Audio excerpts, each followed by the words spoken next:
तालील बढ़ा भाई नाल के पेट का आवाज हल्का कम कर।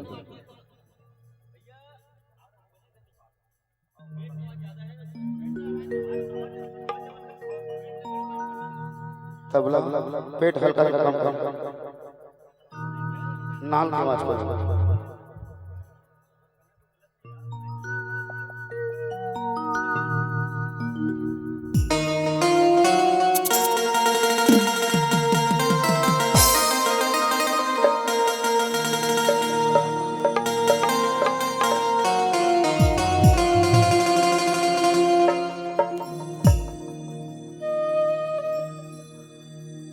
रे मुठियारी टूरी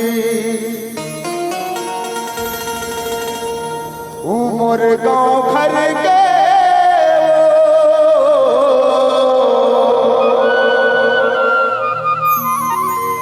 ओ तोर खातिर हो गए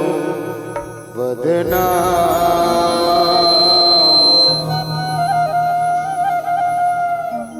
ओ तोरो मोरो मनिया के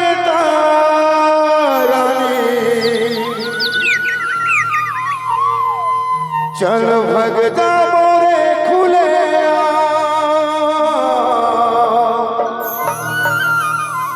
चल भगता मोरे खुले। मैं तो 17 दिसंबर में इंतजार करते रह रहे।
भगता मोरे फूले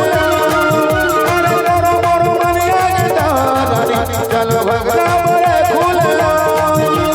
रे गड़ो न टूर गाँव है माटी हाय रे गड़ो न टूर गाँव है माटी तुर खातिर हो गयो बदना तुर कारण हो गयो बदना तोरो मोरो मनिया के तारानी चल भगता मोरे फूले अरे तोरो मोरो मनिया के तारानी चल भगता मोरे फूले चल भग जा मुरी फूलिया चल भगता मोरे फूले चल भग जा मुरी फूलिया चल भगता मोरे फूले चल भग जा मुरी फूलिया चल भगता मोरे फूले चल भग जा मुरी फूलिया रे गड़ो न टूरा मोरे गाँव है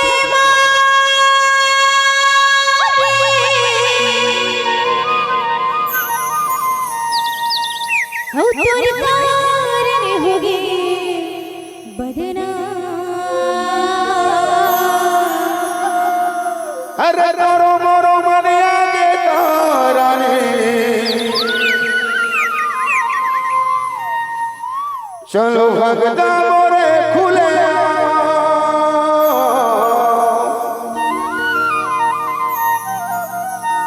चल भग जा मोरे